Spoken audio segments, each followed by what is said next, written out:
오늘 말씀의 제목을 한번 따라 하시겠습니까?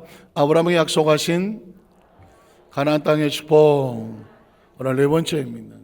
사실 이 첫 타이틀을 가지고 작은 소제목을 잡으려고 애를 많이 썼는데, 여러분의 마음속에 아브라함과 연관된 가나안 땅, 이 가나안 땅은 무슨 땅? 약속의 땅. 이 안에 담겨져 있는 축복. 이건 뗄래야 뗄 수가 없어요. 아브라함은 약속이 되어 있고, 약속은 가나안 땅에 되어 있고, 이 가나안 땅은 축복인 거예요. 이 모든 것들이 아브라함과 관련된 것이 아니라 아브라함의 믿음의 조상인 것처럼 오늘 저와 여러분에게도 똑같이 약속이 있고 가나안 땅이 있고 축복이 있는데, 이게 우리의 삶 속에 이해가 되고 이것이 믿어지고 품어져야 되는 것입니다. 사실은 가나안 땅에 대한 기대가 저는 별로 없었습니다. 왜냐하면 1996년도에 2월로 기억이 되는데 예루살렘 성지순례를 간 적이 있었습니다. 정희 목사님께서 이스라엘에서 성지에서 성회를 할 때, 그때 여의도에서 많은 성도들이 전 세계 동원해서 맞고 갔었어요. 저도 그때 그걸 가게 됐는데 사실은 기억이 별로 없어요. 새벽같이 깨어갖고 하루 종일 돌아다니고 밤에 늦게 들어와서 자고 또 새벽에 깨우고, 그러니까 날짜는 적은데 갈 때는 많으니까 그냥 막 정신없이 가서 내려놓고 여기가 거기요? 그러면 또 여기가 거긴 거보다. 그러고 또 타세요. 그러다 정신없이 또 가서 여기가 거기요? 그러면 여기가 거긴가 보다. 그 밤에 막 12시 다 돼서 내려놓고 내일 아침 새벽에 5시에 집합 그러면 얼마나 정신없이 다녔는지. 그리고 광야를 지나갈 때는 버스 타고 8시간만 차를 타고 갔네. 그러니까 사막만 이렇게 보다가 깨봐도 사막이야. 예, 그랬던 기억이 있는데, 어쨌든 정신없이 다니다 보니까 내가 뭘 봤나 그런 기억도 있지만은 사실은 감동적인 장면도 없지는 않았어요. 그러나 실망도 컸어요. 물론 수천 년 전에 성지니까 지금 가서 본다 그러면 그 성경 속의 사건이 그대로 있지는 않아요. 홍해수는 또 요단강은 작거든요. 마라의 순물도 작고. 진짜 마음에 가슴 아팠던 것은 뭐냐면 비아돌로사 기억하십니까? 예수님이 골고다 언덕길을 올라가셨던 그 십자가를 메고 넘어지고 쓰러지고 하셨던 골고다 언덕길이라는 것은 우리에게는 진짜 성지 같은 곳이잖아요. 꼭 가보고 싶은 곳이잖아요. 그런데 그 비아돌로사 유명한 것만큼 그 골고다 언덕길이 거룩하고 성스럽지 않아요. 양쪽에 그냥 아주 잡동사니 가게들이 다다다다닥 붙어 있어갖고 진짜 골목은 골목이야. 올라가는데 계속 붙으면서 $1 싸다 빨리빨리. 한국 사람인 걸 알고 그거 물건 사라고 $1 싸다 빨리빨리. 이게 96년도인데도 그러고 있더라고요. 그러니까 여기가 골고다의 언덕인가 하고 올라가는데 맨 가게들만 잔뜩 있었어. 거룩하고 무슨 예수님의 십자가 이런 의미는 하나도 없어. 더 기가 막힌 건 제가 사기를 당했다는 거 아닙니까?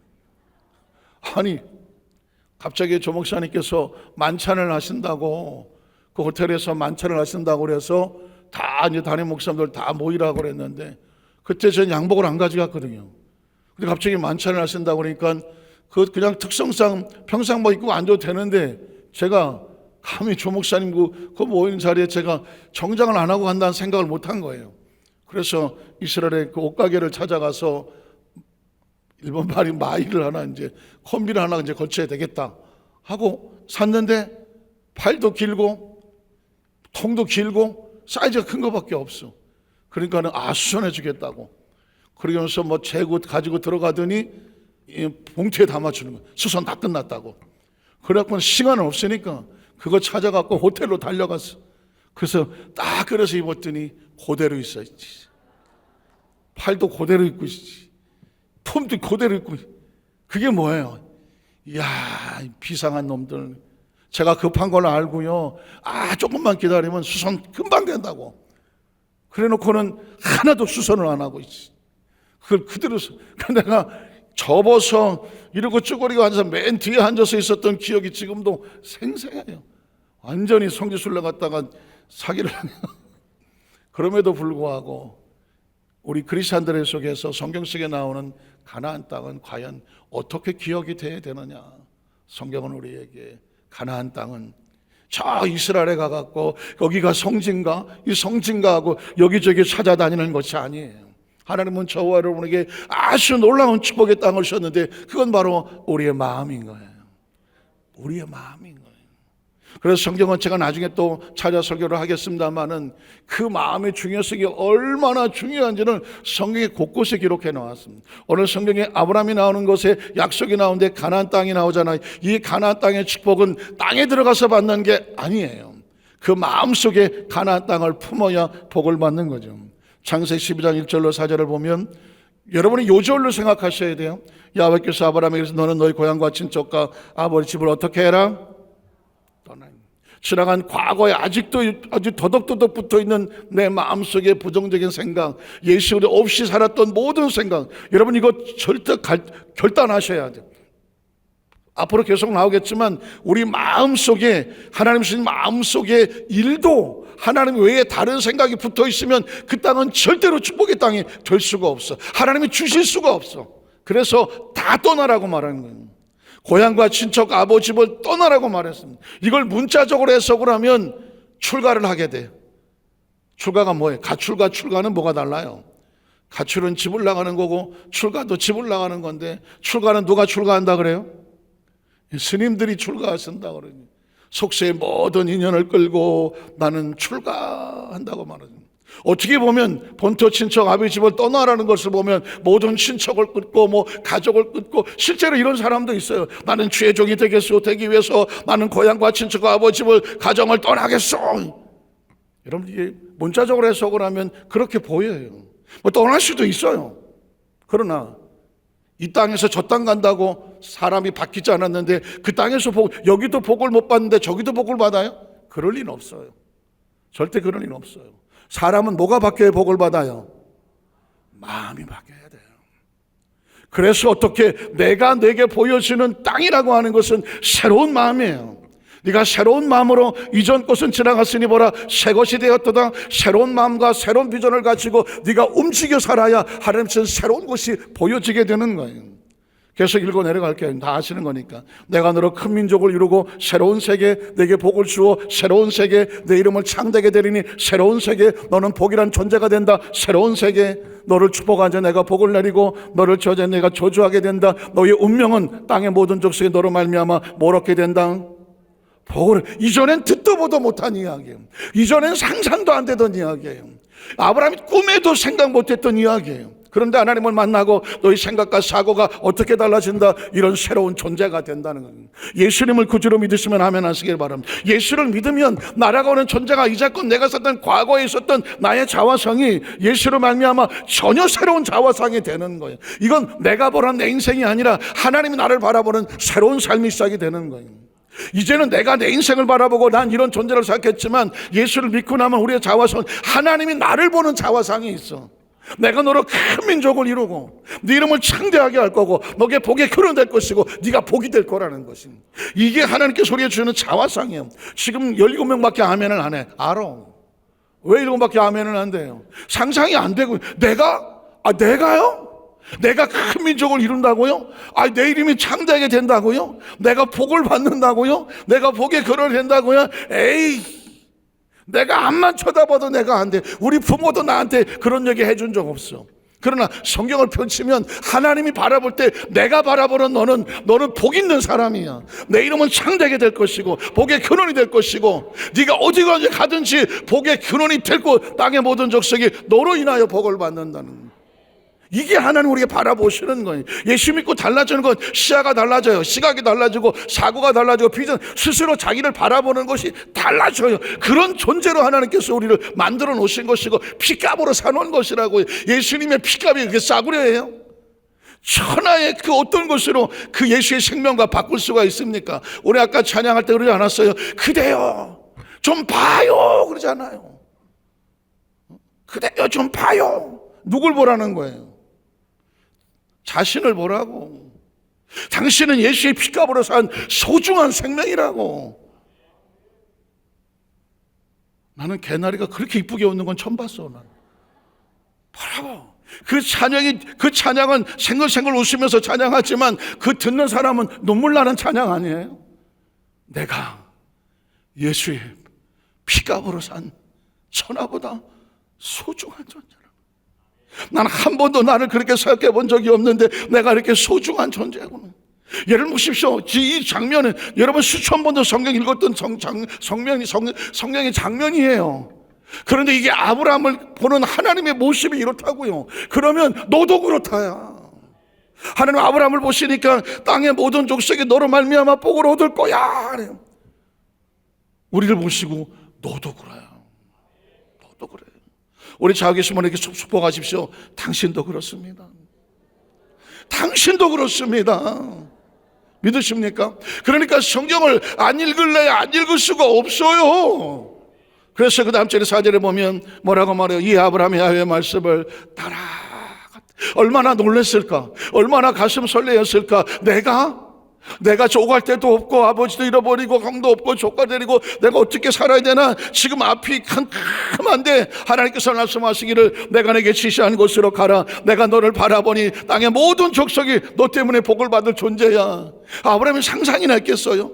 예수를 믿으면 어떤 게 시야가 열려지는 거지. 안 보이던 것이 보여지고 안 들리는 것이 들려지고 내가 모르던 나의 존재의 가치가 느껴지는 내가 누군지를 스스로 알게 되는 거라는 거예요.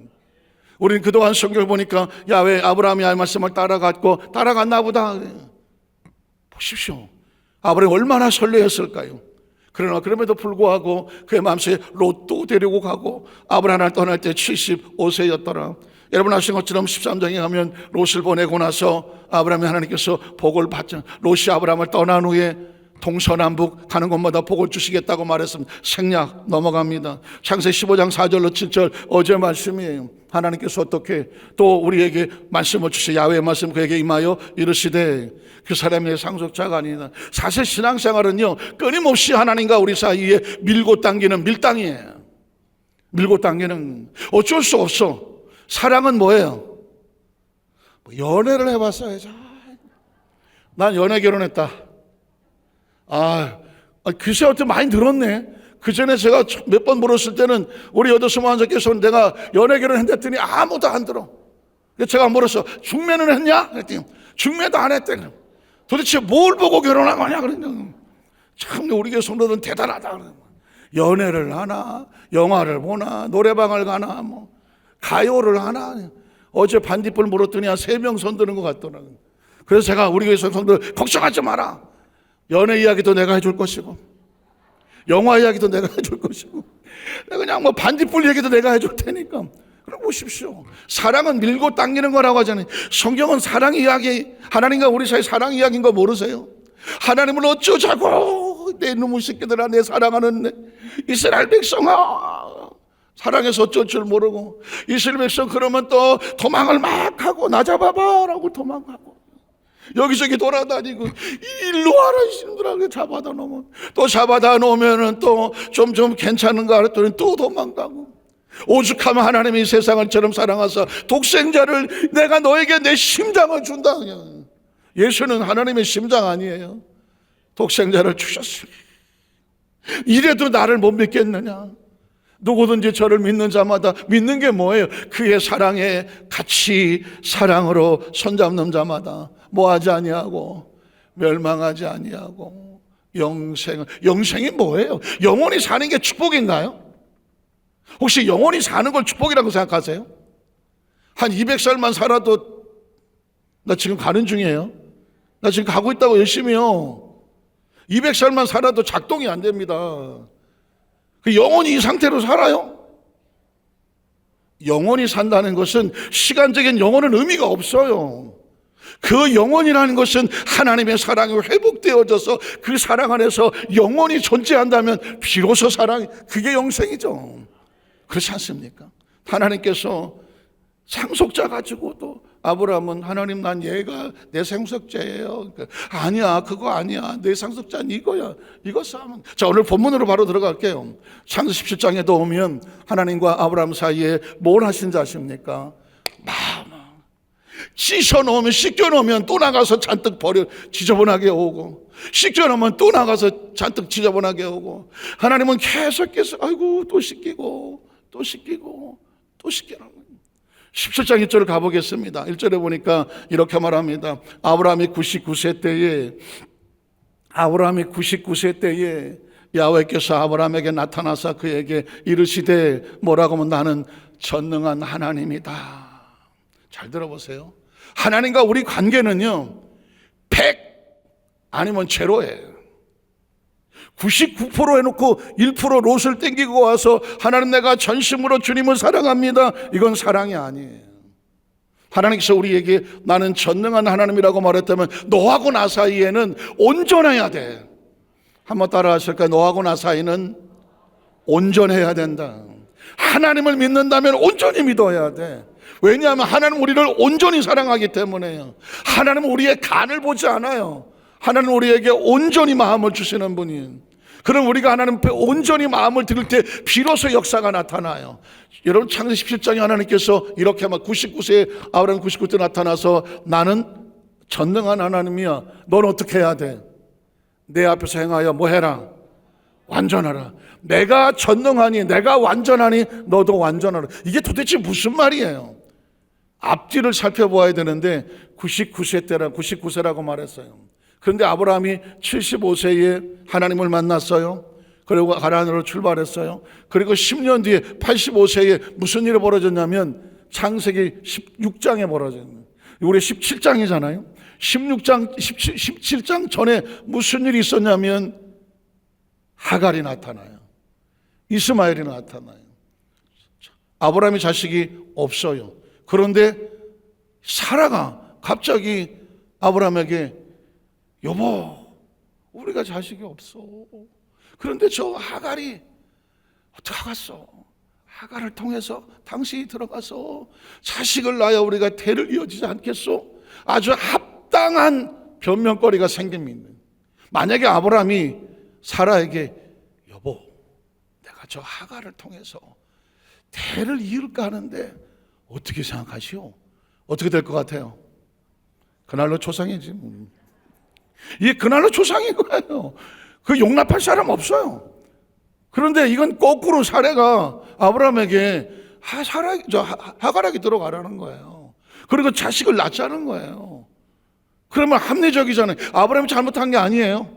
근데 성경에 보니까 아브라함이 사라의 말을 들으니라. 아브라함은 누구 말을 들어야 돼요? 아브라함은요 하나님의 마음을 받은 사람이에요. 약속의 땅을 받은 사람이라고요. 롯을 데려갔다가 아주 세게 한번 당했어요. 롯을 떠나보내고 나서 비로소 하나님 관계가 온전해졌어요. 믿음의 사람이란 뭐냐? 항상 자기 마음을 지키는 사람이에요. 이 믿음이 오염되지 아니하도록 다른 게 섞이지 않도록 항상 자기 마음을 감싸고 다니는 사람이 누구다? 믿음의 사람이에요. 아브라함은 샘플이라고요. 롯을 통해서 한번 제대로 교육을 받았잖아요. 롯이 있었을 때는 아무것도 안 된 거예요. 근데 롯을 떠나고 나니까 비로소 온전해진 거예요. 그런데 이게 또 덜커덕 마음 가운데 유혹이 들어오는 거예요. 하갈을 통해서 자식을 낳자. 이건 하나님의 마음도 아니고 아브라함이 용납해서는 안 되는 마음이에요. 그런데 성경은 아주 천연덕스럽게 아브라함이 사라의 말을 들었다. 그리고 하갈에게 들어가서 동침을 했다. 이 동침의 사건은 뭐냐면 아브라함의 마음속에 하나님이 말씀하시 아닌 다른 마음이 들어오는 거예요. 크리스찬은 뭐냐면 오직 한 가지 마음으로 사는 게 크리스찬이에요. 그러면 마귀는 뭐냐? 우리 마음에 자꾸 가라지를 뿌려갖고 다른 마음을 품게 만드는 게 마귀인 거예요. 영적 싸움은 딴 데 있지 않아요. 우리 마음에 있어요. 내가 하나님 마음으로 중심을 살려고 하는데 자꾸 와서 붙어요. 자꾸 와서 붙어요. 그리고 합리적으로 이건 내 죄가 아니라고. 저 사례가 그래서 내가 어쩔 수 없이 한 거라고. 그러나 기억하십시오. 내 마음은 누가 지켜요? 내가 지키는 거예요. 어떤 합리적이고 어쩔 수 없는 마음으로 유혹하고 협박하고 갖다 집어넣는다고 할지라도 내 마음은 누가 지킨다? 내가 지키는 거예요. 아무리 사례가 어쩌고 저쩌고 하더라도 하갈을 용납할 수가 없는 거예요. 그러나 하갈을 용납하면 무슨 일이 벌어질까요? 좋은 일이 날까요? 롯을 데리고 갔다가 롯 때문에 아내를 빼앗기고 박살날 뻔했었어요. 경험했잖아요. 하나님이 허락하지 않은 거 갖고 들어가면 반드시 문제가 생기고 그것 때문에 등짝에 비수꽃 칠 일이 생긴다고요. 하갈을 품고 그래서 이스마엘을 낳았어요. 이스마엘 낳고 이스마엘 가지고 잘 먹고 잘 살 줄 알았지만 무슨 일이 벌어집니까? 하갈이 이스마엘 낳고 나서 누구를 멸시해요? 사레를 멸시하지 않습니까? 사레가 속이 터져서 와갖고 아브라함한테 와서 저 하갈 때문에 내가 못 살겠으니 당장 쫓아내시오.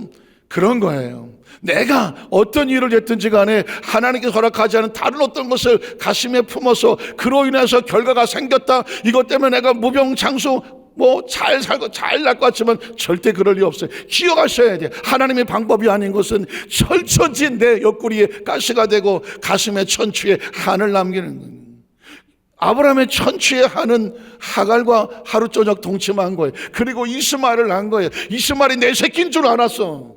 하나님, 나 이삭 필요 없어요. 나는 이스마엘이나 잘되게 해달라고 끝까지 물고 늘어서 그런 하나님 단호해. 아니야. 네 몸에서 날 상속자가 그게 진짜 상속자 이스마엘 아니야. 사라를 통해서 낳아야 돼. 그게 이삭인 거야. 하나님의 축복은요, 하나님의 방법이어야 돼요. 하나님의 방법이 아닌 다른 어떤 방법으로 똑같이 갖다 놓아도 하나님의 방법이 아닌 것은 반드시 내 옆구리에 가시지가 된다는 거예요. 그래서 어떻게 하나님은 저와 여러분에게 이렇게 말하는 거예요. 너 아브라함에게 내가 무슨 말 했는지 기억해. 그리고 85세에 이스마엘을 낳았는데 14년이 지난 99세에 와서 하나님이 아브라함에게 이렇게 말해요. 아브라함아, 난 전능한 하나님이야. 지난 14년 동안 하나님은 침묵했어요. 성경의 가장 무서운 단어가 뭔지 아세요? 하나님이 안 찾아와요. 하나님이 더 이상 말씀하지 않아요. 하나님의 감동이 없어요. 하나님하고 불러도 하나님이 반응하지 않아요. 85세에 75세에 떠나서 85세에 하갈을 통해서 이스마엘을 낳았어요. 그리고 14년이 흘렀어요. 99세가 됐어요. 14년 어떻게 살았냐고요? 그냥 먹통이었어요. 아브라함은 아무런 하나님과의 교류가 없었어요. 가장 무서운 게 뭔지 아세요? 하나님과 먹통되는 거예요.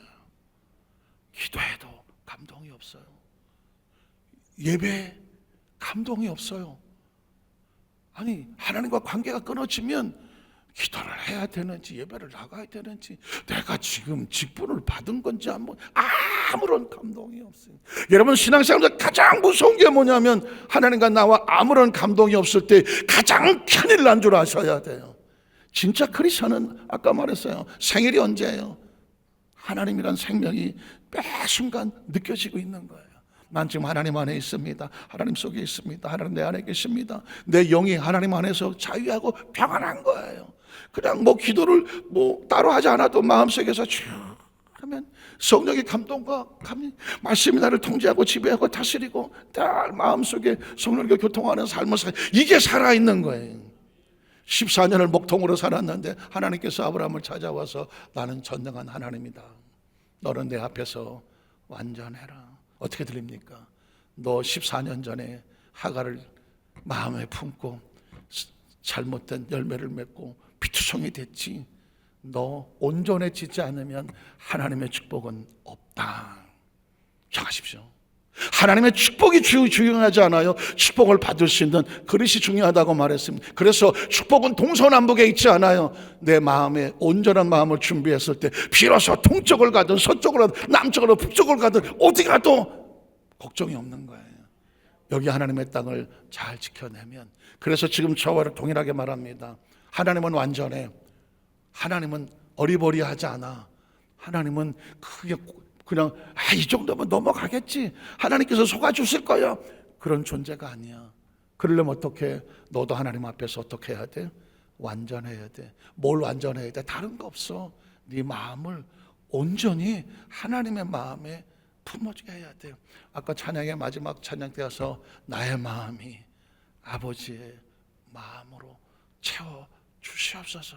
이게 가나안 땅이에요. 이게 새 마음이에요. 자, 그 다음 절 넘어갑니다. 두 번째는 뭐냐면 내가 내 언약을 나와 너 사이에 두어 너를 크게 번성하게 하리라. 하나님의 약속은 끊임없어요. 자기 백성 우리 마음속에 그리게 하는 게 뭐냐면 넌 반드시 번성하게 된다. 예수를 구주로 믿으면 그 백성은 그냥 성경 영혼이 잘 되고 범사가 잘 되며 강건한다 순복음의 삼중 축복을 얘기하지만 아예 통째로 예수를 믿고 하나님의 자녀가 되면 복 있는 자녀가 되게 되어 있어요.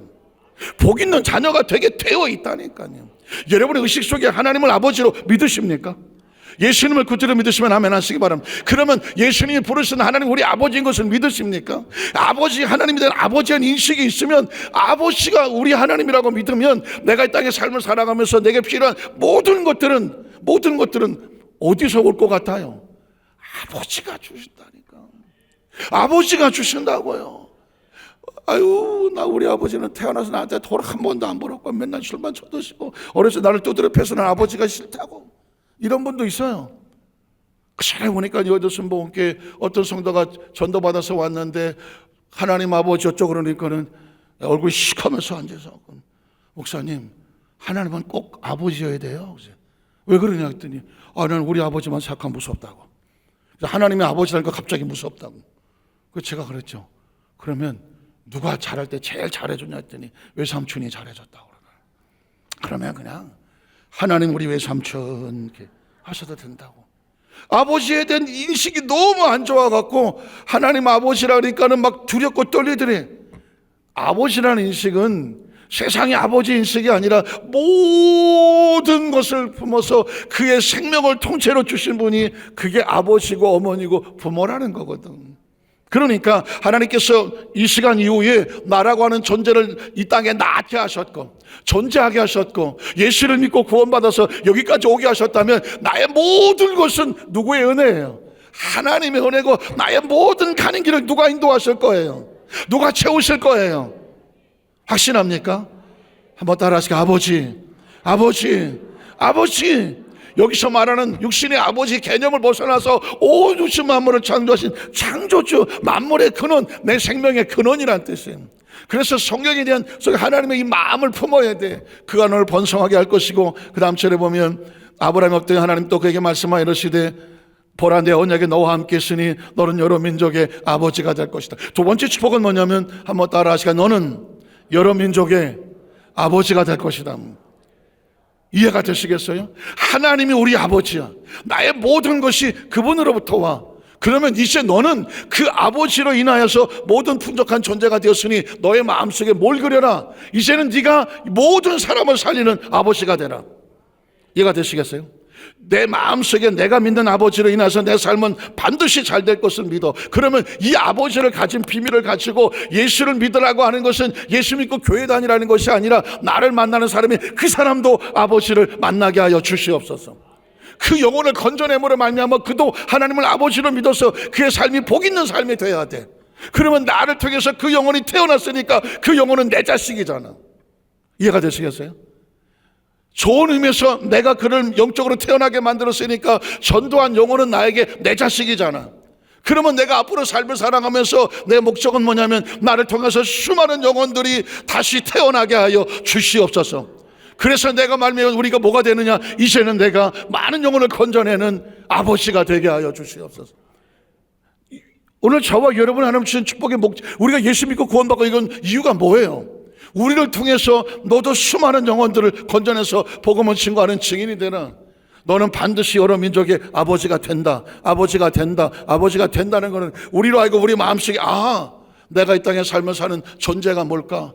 나를 통해서 수많은 영혼들이 주 앞에 돌아오는 그런 축복의 통로로 사여지게 하여 주시옵소서. 장로의 사명은 뭐예요? 장로의 사명은 하나님 앞에서 수많은 영혼을 건져내는 축복의 통로가 되게 하시옵소서. 안수입사는 뭐 하는 거예요? 하나님께서 우리 안수의 사명을 통해서 수많은 영혼을 건져내게 하여 주시옵소서. 권사의 사명, 집사의 사명, 지역장, 구역장, 성도의 사명은 뭐예요? 나를 통하여 수많은 영혼이 주 앞에로 돌아오게 하여 주시옵소서. 저는 저희 아버지가 저희 어머니가 했다는 이야기가 가끔 머릿속에서 잊혀지지가 않아요. 저희 아버지가 저희 어머니한테 그런 얘기를 했던 거예요. 예수를 믿고 나니까 내가 인생을 헛살았다는 걸 내가 알았어. 내가 태어나 산 게 아무것도 없어.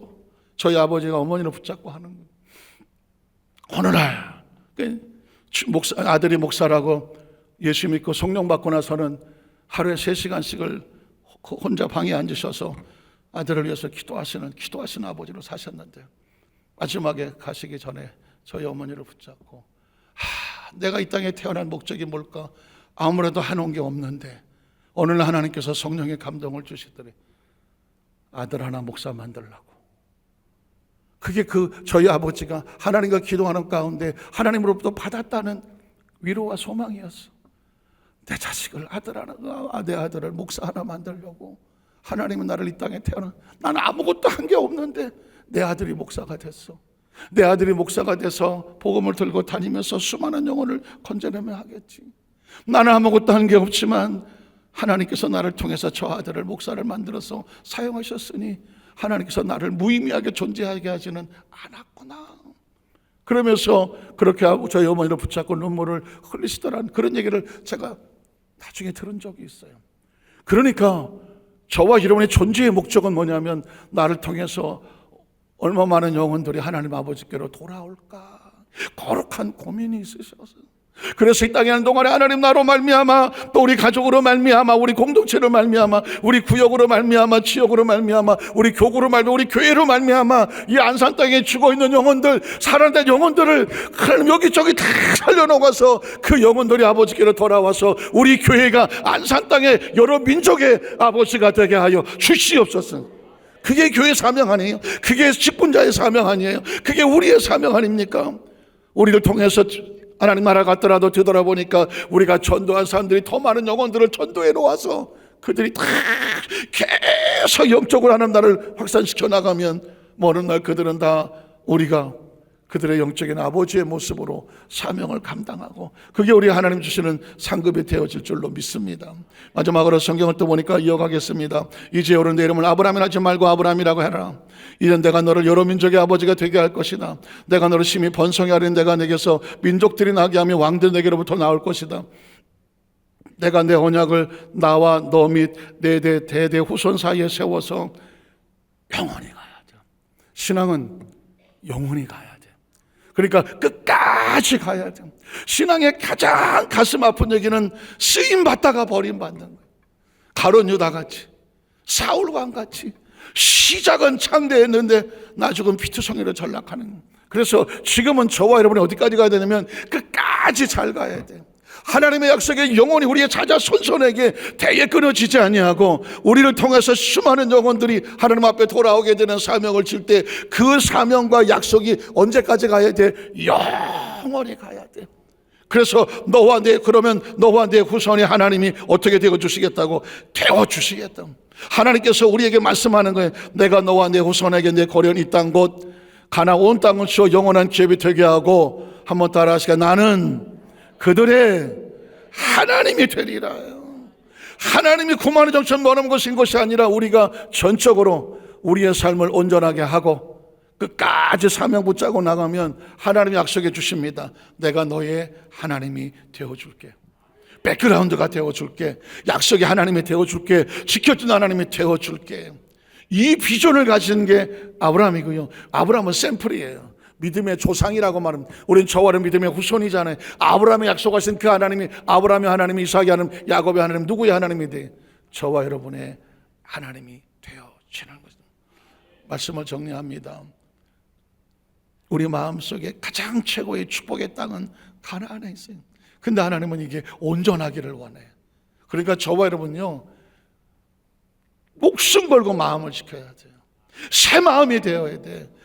은혜 충만한 마음이 되어야 돼. 감사한 마음이 되어야 돼. 그 마음에 절대로 미움, 원망, 서운함, 섭섭함, 어떤 것을, 어두운 것들은 아주 어떤 쪼가리라도 마음에 들어오는 것 결사적으로 막아야 돼. 유혹도 막아야 돼. 하갈도 막아야 되고, 이스마엘도 막아야 되고, 롯도 막아야 돼. 누가 어떻게 하는 건지 하나님의 다른 마음을 돌아오지 못하게 마음을 지켜야 돼. 그 마음을 지키지 않으면 신앙은 마지막에 통곡하며 쓰러지는 슬퍼하는 자가 돼요. 저는 이 시간에 이 말씀을 증거하면서 제가 우리 성도들에게 처절하게 호소합니다. 마지막까지 마음 지켜서 하나님이 내가 너의 하나님이다라고 한 약속의 말씀이 중간에 절대로 스톱되지 아니하고 절대로 하나님과 사이에 목통되지 아니하고 다 긴밀하게 교통하고 교제하고 다 예민하게 성령으로 영적으로 운행하시는 우리 성도님 되시기를 주님의 이름으로 축원합니다. 기도하겠습니다. 전능하신 하나님,